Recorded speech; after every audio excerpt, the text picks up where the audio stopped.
चुनावी मौसम में एक तरफ इंडिया गठबंधन अपनी जीत का दावा कर रहा है, 300 सीटें जीतने की दावेदारी पेश कर रहा है, तो वहीं बीजेपी बैकफुट पर नजर आ रही है।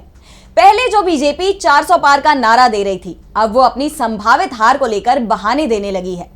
उत्तर प्रदेश में सियासी माहौल बदलता हुआ नजर आ रहा है। बीजेपी को जनता का भय सता रहा है। हालात ये हो गए हैं कि मंच पर ही बीजेपी नेताओं के आंसू गिर पड़े हैं। तो क्यों रो पड़े बीजेपी नेता, देखिए ये रिपोर्ट। उत्तर प्रदेश में सियासी घमासान जारी है। चुनाव के 7 चरण में यहां मतदान हो रहे हैं। इस बीच प्रतापगढ़ लोकसभा क्षेत्र से बीजेपी प्रत्याशी और सांसद संगम लाल गुप्ता का नाम चर्चाओं में आ गया है। दरअसल मंच से भाषण देते समय अचानक ही रोने लगे बीजेपी प्रत्याशी। संगम लाल ने मंच पर कहा कि क्या तेली होने के कारण उन्हें सांसद बनने का हक नहीं है? राजाओं के गढ़ में क्या सिर्फ क्षत्रिय ही सांसद बन सकते हैं? तेली होने के कारण उनका विरोध किया जा रहा है, जिसके बाद उन्हें लेकर तरह तरह की चर्चाएं सामने आने लगी है।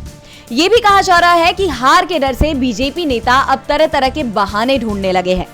जब से राजा भैया ने बीजेपी से दूरी बनाई है, तब से ही बीजेपी घबराई हुई नजर आ रही है। लोकसभा चुनाव में बाहुबली विधायक और जनसत्ता दल लोकतांत्रिक के अध्यक्ष रघुराज प्रताप सिंह उर्फ राजा भैया का रुख बदल जाने के कारण बीजेपी सकते में है। राजा भैया के समर्थक संगम लाल गुप्ता का विरोध कर रहे हैं। बीजेपी सांसद संगम लाल गुप्ता को भी जनता के विरोध का डर सता रहा है, और जब संगम लाल अनुप्रिया पटेल के साथ एक सभा में पहुंचे तो उनका दर्द छलक उठा और उन्होंने कहा कि मैं तेली समाज से आता हूं, इसलिए चुनाव में मेरा विरोध हो रहा है। उनके बयान को हार की बौखलाहट के रूप में देखा जा रहा है।